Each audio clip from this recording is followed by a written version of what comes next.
Indian polity के अपन questions कर रहे हैं। आज जो अपने पास ईयर है वो कौन सा है, 2014 है। और ये जो मैंने पीछे जो पिक्चर लगा रखी है वो है कारगिल वॉर जो हुआ था उसकी है। ठीक है, तो चलो स्टार्ट करते हैं। सबसे पहले यहाँ पे देखो फर्स्ट क्वेश्चन क्या है हमारे पास। Consider the following statement, the president shall make rule for more convenient transaction of the business of the government of India and for the allocation among ministers of the said business. तो यहाँ पे क्या हो रहा है कि president जो हो रहा है वो रूल बना रहा है यहाँ पे कन्वीनियंट ट्रांजेक्शन हो सके किसका, बिजनेस का, गवर्नमेंट ऑफ इंडिया के लिए।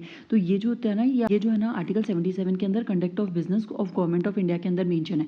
तो ये चीज़ सही है। उसके बाद यहाँ पे देखो ये क्या बोला गया, all executive actions of the government of India shall be express to be taken in the name of the prime minister. तो ये चीज़ गलत है, क्योंकि हमें ये सबको पता है कि जितना भी काम होता है वो किसके नाम पर होता है, वो प्रेसिडेंट के नाम पे होता है, ना कि प्राइम मिनिस्टर के नाम पर। क्योंकि जो हमारा हेड है कॉन्स्टिट्यूशन के हिसाब से वो कौन है, पीएम नहीं होके कौन है, प्रेसिडेंट होता है। तो इसलिए सारा जो काम होता है गवर्नमेंट के, जितने भी एग्जीक्यूटिव एक्शंस लिए जाते हैं वो इन द नेम ऑफ प्रेसिडेंट होते हैं, ना कि पीएम।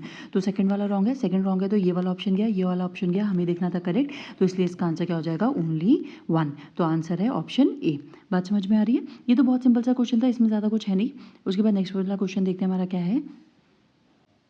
ये वाला क्वेश्चन देखो, consider the following statement regarding a no confidence motion in India, there is no mention of the no confidence motion in the constitution of India. ये चीज़ बोली गई, तो ये चीज़ सही है। नो कॉन्फिडेंस मोशन जो है उसके बारे में कॉन्स्टिट्यूशन में बात नहीं करी गई, लेकिन नो कॉन्फिडेंस मोशन कहाँ पे लाया जाता है, लोकसभा स्टेट लेजिस्लेटिव असेंबली में जो सरकार होती है उसके खिलाफ लाया जाता है कि हमें इस जो सरकार चला रही है इनके पास मेजोरिटी नहीं है, या फिर इनके अंदर कॉन्फिडेंस, नो कॉन्फिडेंस का मतलब बेसिक मतलब है कि इनके पास टोटल मेजोरिटी नहीं है। देखो इसके अंदर रीजन देने की जरूरत नहीं है, इस पर मैंने बहुत सारे क्वेश्चन पहले भी करवाए हैं, तो पीछे प्रीवियस ईयर में जाके देखोगे तो नो कॉन्फिडेंस मोशन आपको मिल जाएगा। तो इसलिए मैंने यहाँ पे एक्सप्लेन नहीं करा। फिर देखो, a motion of no confidence can be introduce in the Lok Sabha only. लेकिन जनरली ओनली वाले जो स्टेटमेंट होते हैं वो गलत होते हैं, लेकिन यहाँ पे पॉलिटी के अंदर ओनली वाले एक्सेप्शंस भी होते हैं। तो जो नो कॉन्फिडेंस मोशन होता है वो सरकार के खिलाफ लाया जाता है। सरकार कहाँ पर होती है, लोकसभा के अंदर। तो इसलिए ये चीज़ सही है। और स्टेट लेजिस्लेटिव असेंबली भी आना चाहिए था बेसिकली यहाँ पर। तो वैसे तो ये चीज़ चाहिए कि वहाँ पे ही लाया जाता है, तो इसलिए इसका आंसर क्या कर देंगे हम, बोथ 1 एंड 2। लेकिन यहाँ पे अगर मोस्ट अप्रोप्रिएट होता अपन ये भी लिख देते कि स्टेट लेजिस्लेटिव असेंबली में भी लाया जाता है। नो कॉन्फिडेंस मोशन हमेशा सरकार के खिलाफ होता है, चाहे वो सेंटर के अंदर हो या फिर स्टेट के अंदर हो। लेकिन यहाँ पे अगर देखा जाए तो ओनली वाले ये चीज़ सही है। बेसिकली ओनली लगा देंगे तो यहाँ पे लोकसभा भी है, और क्योंकि यहाँ पे लोकसभा के बारे में बात हो रही है तो लोकसभा सही भी कर सकते हैं। अब ये यूपीएससी क्या आंसर मानती है उन पर डिपेंड करेगा, बट मेरे हिसाब से इसको सही कर देना, क्योंकि स्टेट लेजिस्लेटिव भी सेंटर में जो लोकसभा रोल प्ले करती है वही सेंटर में स्टेट लेजिस्लेटिव असेंबली करती है। उसके बाद नेक्स्ट वाला क्वेश्चन क्या है, the power of the supreme court of the India to decide dispute between the centre and the state falls under. तो यहाँ पे देखो 2012 के अंदर जब मैंने क्वेश्चन करवाया था तो मैंने आपको बताया था कि ओरिजिनल ज्यूरिडिक्शन क्या होता है, इसके अंदर क्या क्या चीज़ें हैं वो सारी मेंशन करी थी। यहाँ पे देखो मैंने बताया था कि सेंटर और स्टेट के बीच में हो, सेंटर और एक स्टेट और बहुत सारे स्टेट्स के बीच में हो, या फिर एक से बहुत ज़्यादा स्टेट्स के बीच में आपस में चल रहा हो। तो वो यहाँ पे क्या बोला है, सेंटर और स्टेट के बीच में, वो किसके अंदर आएगा, ओरिजिनल ज्यूरिडिक्शन के अंदर। अब इसके अंदर मेरी एक बात सुनो, अब देखो यहाँ पे ओरिजिनल ज्यूरिडिक्शन आया तो आपने ओरिजिनल ज्यूरिडिक्शन कर दिया, लेकिन अब आपको ये भी पता होना चाहिए कि सुप्रीम कोर्ट का एडवाइजरी भी क्या है, अपीलेट भी क्या है, और रिट ज्यूरिडिक्शन क्या है। तो ये भी यहाँ पे इसी के साथ प्रिपेयर करना। ओरिजिनल मैं करवा चुकी थी इसलिए मैंने बता दिया, एडवाइजरी, अपीलेट और जो रिट है वो किसी और में आएगा तब बता दूंगी, किसी क्वेश्चन के अंदर आएगा तो। लेकिन आपको पीवाईक्यू ऐसे ही करना है। इसका मतलब पीवाईक्यू करने का मतलब नहीं है कि ये इसका आंसर आ गया तो हमने ये कर लिया, हमारा ये हो गया। आपको ये पता होना चाहिए साथ साथ में, जब आप सुप्रीम कोर्ट करोगे तो आपको उसका एडवाइजरी, अपीलेट और रिट ज्यूरिडिक्शन भी पता होना चाहिए, चाहे क्वेश्चन में पूछे हों या फिर नहीं पूछे गए हों। उसके बाद नेक्स्ट वाला क्वेश्चन देखो, ये बात समझ में आ गई मेरी, पीवाईक्यू कैसे करते हैं। अब देखो यहाँ पे क्या बोला गया, the power to increase the number of the जजेस in the supreme court of India किसके अंदर होते हैं, वो पार्लियामेंट के अंदर होते हैं। ये सेम क्वेश्चन मैंने करवाया है, मेरे को पीछे ढूंढना पड़ता है, इसलिए फिर मैंने सोचा एक साथ जब बताऊंगी सारे क्वेश्चन तभी बता दूंगी कि ये क्वेश्चन वापस से रिपीट हुआ है, तो इसलिए मैंने यहाँ पे पेस्ट नहीं करा। कुछ याद रहते हैं कि ये इस ईयर में करवाया था तो मैं पेस्ट कर देती हूँ, फिर अगर बहुत ज़्यादा ढूंढना पड़ता है तो फिर मैं सोचती हूँ कि एक साथ करा दूंगी, तो इसलिए यहाँ पे पेस्ट नहीं कराई। लेकिन ये बताया रखा है मैंने कि पार्लियामेंट के पास ये पावर होता है, और मैंने ये भी बताया था वहाँ पे कि पार्लियामेंट के पास सैलरी वगैरह के लिए भी पार्लियामेंट के पावर होता है कि वो डिस्कस कर सकती है लेकिन वोट नहीं कर सकती। तो इसलिए इसका आंसर क्या हो जाएगा, यहाँ पे बी हो जाएगा। तो इसका ऑप्शन यहाँ पे है बी, कि सुप्रीम कोर्ट के जज को नंबर को इंक्रीज करने का किसके पास पावर होता है, पार्लियामेंट के पास पावर होता है। नेक्स्ट वाला क्वेश्चन देखो हमारे पास क्या है, which one of the following is the largest committee of the parliament. Largest committee कौन सी होगी पार्लियामेंट की, वो पूछिए। पब्लिक अकाउंट कमेटी में 22 मेंबर होते हैं। पब्लिक अकाउंट कमेटी के लिए मैंने आपको बता रखा है, पहले भी बताया था, इसके अंदर 15 लोकसभा से और 7 राज्यसभा से मेंबर होते हैं। फिर उसके बाद है कमेटी ऑन एस्टिमेट। एस्टिमेट जो बनी थी उसके बारे में क्वेश्चन नहीं पूछा गया, लेकिन यहाँ पे देख लो, इसलिए 1921 की आई थी, रिकमेंडेशन किसकी हुई थी, उनके अंदर स्टैब्लिश हुई थी on the recommendation of the John Mathai. कितने मेंबर होते हैं, 30 मेंबर होते हैं, और सारे कितने मेंबर होते हैं, लोकसभा के मेंबर होते हैं। इसको कंटिन्यूस इकोनॉमिक कमेटी भी कहा जाता है। इसके क्या क्या एडवांटेजेस हैं, क्या क्या इसके फंक्शंस हैं वो सारे किसके अंदर करोगे, मेंस के लिए प्रिपेयर करोगे। The committee on public undertaking, तो यहाँ पे क्या होता है कि पब्लिक अंडरटेकिंग के अंदर 22 मेंबर होते हैं, ये भी शायद मैं बता चुकी हूँ। अब पिटीशन देख लो, पिटीशन क्या होती है, ये एग्जामाइन करती है petition on the bills on the matter of the general public importance की। लोकसभा के अंदर 15 मेंबर होते हैं और राज्यसभा के अंदर इसके अंदर 10 मेंबर होते हैं। ये also entertain representation from individual and associations on matter pertaining to the union subject। तो सारे जो बिल्स वगैरह आ रहे होते हैं पब्लिक इंपॉर्टेंस के आते हैं उसको देखती है। लोकसभा के अंदर 15 मेंबर, राज्यसभा के अंदर 10 मेंबर, सारे रिप्रेजेंटेशन इंडिविजुअल के और एसोसिएशन के जो मैटर रिलेटेड होते हैं यूनियन सब्जेक्ट से वो भी इसको देखती है। तो कमेटी ऑन पिटीशन, तो सबसे ज़्यादा मेंबर्स किस में हो जाएंगे, एस्टिमेट कमेटी में कितने मेंबर, 30, और किससे होते हैं, सारे लोकसभा से होते हैं। तो largest committee of the parliament कौन सी है, committee of estimate B. Next वाला क्वेश्चन देखो हमारे पास क्या है, with reference to the union budget which of the following is are covered under non plan। तो पहले देखो नॉन प्लान जो होता है वो अब रिमूव कर दिया गया है। प्लान और नॉन प्लान एक्सपेंडिचर क्या होता था कि जो प्लान होता था उसके अंदर 5 ईयर के अंदर 5 ईयर जो प्लान आता था उसके अंदर बजट अलोकेट किया जाता था कि इसके लिए हम इतना पैसा दे रहे हैं। लेकिन नॉन प्लान होता था जिसके लिए हमें पैसा नहीं देना होता था 5 ईयर प्लान के अंदर। तो देखो इसका जो आंसर हो जाएगा ना वो हो जाएगा सैलरीज एंड पेंशन, क्योंकि ये फिक्स्ड होती है कि कितनी एम्प्लॉयज़ हैं और किनको कितनी सैलरी और पेंशन देनी है। अगर 10,000 एम्प्लॉय हैं, 15,000, 15 लाख, 50 लाख जो है उनकी सैलरी हमेशा महीने की फिक्स है, तो वो प्लान में नहीं आता था, वो नॉन प्लान में आता था क्योंकि वो हमेशा फिक्स है। प्लान में वो होता है जैसे डिफेंस का कि 5 ईयर प्लान में हमें डिफेंस के अंदर इतना खर्च करना है, इंटरेस्ट पेमेंट कितनी देनी है, सब्सिडीज़ कितनी देनी है, वो सारे किस में आते थे, प्लान एक्सपेंडिचर में। और नॉन प्लान क्योंकि जो हमेशा फिक्स है उसके लिए क्या प्लान करना और 5 ईयर में सैलरीज और पेंशन के बारे में कोई भी बात नहीं होती थी, इसलिए इसके अंदर कौन आ जाएगा, सैलरीज एंड पेंशन। वैसे भूल जाओ नॉन प्लान और प्लान क्या होता है, अब इसकी ज़रूरत नहीं है।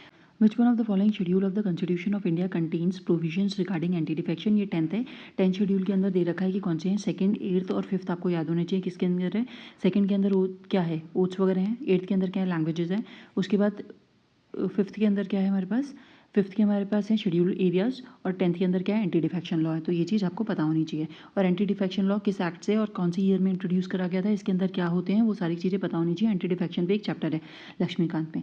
इन the constitution of India promotion of the international peace and security is included in. तो यहाँ पे ये किसके अंदर इंक्लूडेड है, 51 आर्टिकल 51 डीपीएसपी के अंदर जो दे रखा है उसके अंदर ये सारी चीज़ें इंक्लूडेड है। आप अगर देखोगे तो आर्टिकल 51 किसके अंदर है, जो डीपीएसपी। अब ये वाला क्वेश्चन देखो, which of the following are associated with the planning in India. Planning से कौन कौन से रिलेटेड है, फाइनेंस कमीशन। फाइनेंस कमीशन हमें करेक्ट देखना है, कौन सा करेक्ट है, तो फाइनेंस कमीशन तो नहीं है, हमें पता है ये बजट का काम करता है, प्लानिंग का काम नहीं करता, तो फर्स्ट नहीं है। फर्स्ट नहीं है तो ये भी कटा, ये भी कटा, ये भी कटा, आंसर डायरेक्टली क्या आ गया, 2 और 5। पहले क्वेश्चन कितने ईजी आते थे ना, एक ऑप्शन पता चल गया तो सारे हो जाते थे। तो ये फर्स्ट ये खत्म हो गया हमारे पास, ये ऑप्शन नहीं है, तो हमारा आंसर तो डायरेक्टली निकल के आ गया 2 और 5, या तो 2 है और 5 है। लेकिन यहाँ पे चेक कर लेते हैं, नेशनल डेवलपमेंट काउंसिल मैंने आपको बताया था प्लानिंग कमीशन के अंदर इसको एसोसिएट करता है प्लानिंग के अंदर, तो ये वाला सही है। Union ministry of rural development भी नहीं है, अर्बन डेवलपमेंट भी नहीं है, और पार्लियामेंट है। तो इसका आंसर डायरेक्टली क्या निकलेगा, 2 1 5। ऑप्शन एक से पता होने से सारे आंसर निकल जाएंगे। नेक्स्ट वाला क्वेश्चन देखो अपने पास क्या है, 2014 के अंदर थोड़े ज़्यादा क्वेश्चंस नहीं थे, इसलिए मैंने सोचा एक ही वीडियो में करवा देती हूँ। तो यहाँ पे ये सारे क्वेश्चंस आपके खत्म हो जाएंगे 2014 के। देखो, which of the following is are the functions of the cabinet secretary. Cabinet secretary basically होता कौन है, ये देखो मैंने एक फ्लो चार्ट लगाया हुआ है, उस चीज़ को एक बार थोड़ा सा समझ लो। स्ट्रक्चर ऑफ सेक्रेटरीट क्या होता है, पॉलिटिकल स्ट्रक्चर में सीएम होता है, सीएम के नीचे कैबिनेट मिनिस्टर होता है, स्टेट मिनिस्टर होता है, डिप्टी मिनिस्टर होता है, पार्लियामेंट के सेक्रेटरी होते हैं। एडमिनिस्ट्रेटिव स्ट्रक्चर के अंदर चीफ सेक्रेटरी होता है, ये जो सीनियर मोस्ट हाईएस्ट ऑफिसर होता है ना उसको चीफ सेक्रेटरी बनाया जाता है। एडिशनल सेक्रेटरी होता है principal secretary, secretary, additional secretary और joint secretary.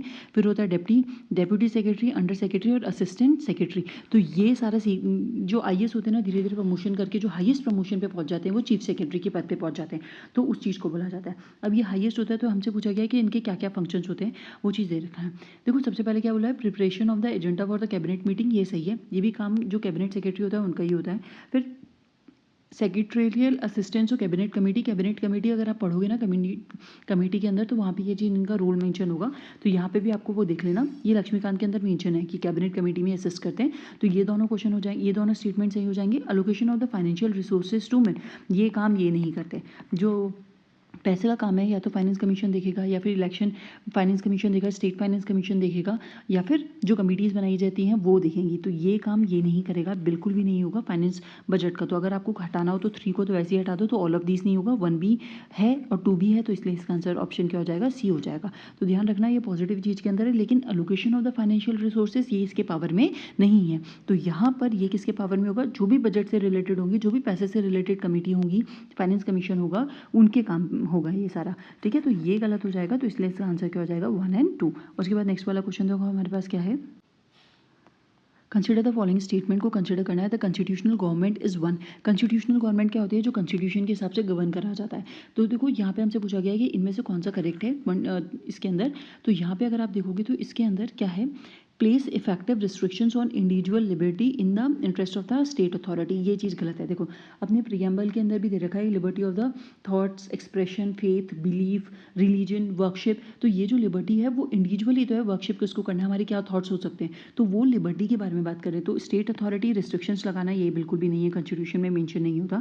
Place effective restrictions on the authority of the state in the interest of, state पे लगाना, ना कि इंडिविजुअल पे, स्टेट पे। ये कुछ एक्सेप्शंस होते हैं जब यहाँ पे लगा सकते हैं, इमरजेंसी बेसिकली बहुत फेमस है कि इमरजेंसी लगी तब लगा सकते हैं। लेकिन उसके अंदर भी अगर आपको पता होगा आर्टिकल 21 को किसी भी में भी एक्सेप्ट कर दिया गया है कि यानी लाइफ एंड लिबर्टी पे नहीं है। आर्टिकल जो है freedom to life and liberty, वो किसी पे भी नहीं, मतलब किसी पे भी रिस्ट्रिक्शन इम्पोज नहीं करा जा सकता, बहुत एक्सेप्शंस होते हैं तब वो लगते हैं।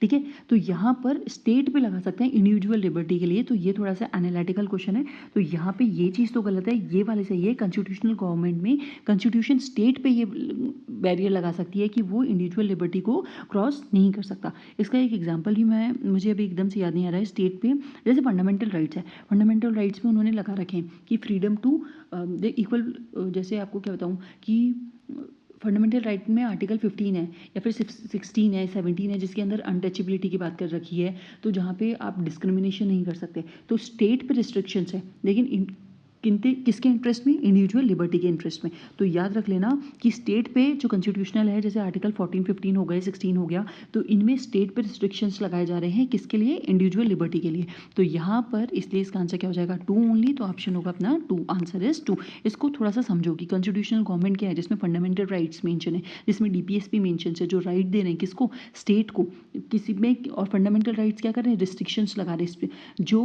डीपीएसपी है वो इंस्ट्रक्शंस दे रहे हैं कि आपको इंडिविजुअल लिबर्टी को मेंटेन करने के लिए या फिर स्टेट को चलाने के लिए क्या क्या चीज़ें करनी चाहिए।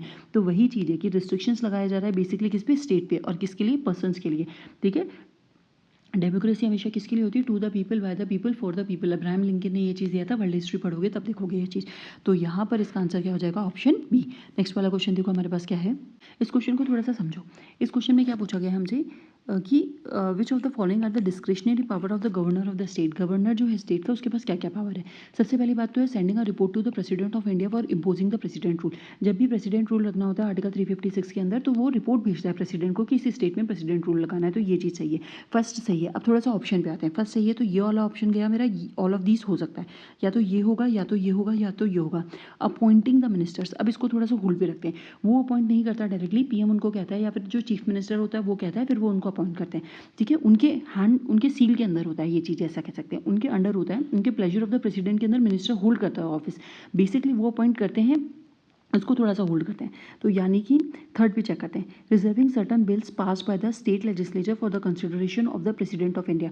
ये चीज़ सही है, आपको पता होगा कि गवर्नर के पास भी सेम पावर होता है जो कि प्रेसिडेंट के पास होता है, कि वो चीज़ क्या कर सकता है, यहाँ पे विथहोल्ड कर सकता है, रिजर्व कर सकता है किसी सर्टन बिल को, और वो क्या कर सकता है, प्रेसिडेंट को भेज सकता है कंसिडर करने के लिए। तो थर्ड भी सही है। अब देखो थर्ड सही है, तो या तो फर्स्ट सही है, थर्ड सही है, और यहाँ पे ये वाला ऑप्शन नहीं होगा क्योंकि इसमें थर्ड नहीं है, तो ये भी मैं काट देती हूँ, या फिर ऑल ऑफ दीज होगा। अभी अपन ने सेकंड वाले को डाउट में छोड़ा है, मुझे नहीं पता कि क्या है, डायरेक्टली कह रहे हैं या इनडायरेक्टली पूछ रहे हैं। फिर देखो making the rules to conduct the business of the state government, ये रूल बनाता है क्या, प्रेसिडेंट जो गवर्नर होता है या फिर प्रेसिडेंट होता है, कि मिनिस्टर कैसे काम करेंगे या फिर बिजनेस कैसे चलेगा सेंट्रल गवर्नमेंट के अंदर, प्रेसिडेंट और गवर्नर स्टेट के अंदर कैसे चलेगा, उसके लिए रूल बनाता है क्या, कोड ऑफ कंडक्ट बनाता है क्या, नहीं। तो फोर्थ तो रॉन्ग है, फोर्थ रॉन्ग है, तो ऑल ऑफ दिस तो नहीं हो सकता। तो इसका आंसर क्या हो जाएगा, 1 और 3। तो ऑप्शन हो जाएगा बी। कभी भी कंफ्यूजन हो तो ऐसे क्वेश्चंस को सॉल्व करने का तरीका भी लगाना, ताकि आपसे ये क्वेश्चन सॉल्व हो जाए। जरूरी नहीं है ना डायरेक्टली अपन को आंसर मिल जाएगा और सारे ऑप्शन अपन को पता होंगे कि ये सही है या फिर गलत है। तो इससे मेरा आंसर क्या निकल के आया, बी, ऑप्शन 1 और 3। अब अपॉइंटिंग द मिनिस्टर्स पे अपन एक बार बात कर लेते हैं। तो मैं आपको एक चीज़ बताती हूँ कि इसके अंदर आप लोगों ने पढ़ा होगा कि क्या होता है कि सीएम बताता है कि इसको ये मिनिस्टर बनाना है, इसको ये मिनिस्टर बनाना है, तो वो खुद ही गवर्नर और जो प्रेसिडेंट होते हैं वही अपॉइंट करते हैं। तो हम कह सकते हैं ये चीज़ सही है बेसिकली, लेकिन यहाँ पे ऑप्शन नहीं है, इसलिए मैं आंसर क्या टिक करूँगी यहाँ पे ऑप्शन बी। तो यहीं पे 2014 के सारे क्वेश्चंस खत्म होते हैं अपने। नेक्स्ट वीडियो में मिलूंगी नए ईयर के साथ और नए क्वेश्चंस के साथ। तब तक के लिए thank you and have a nice day.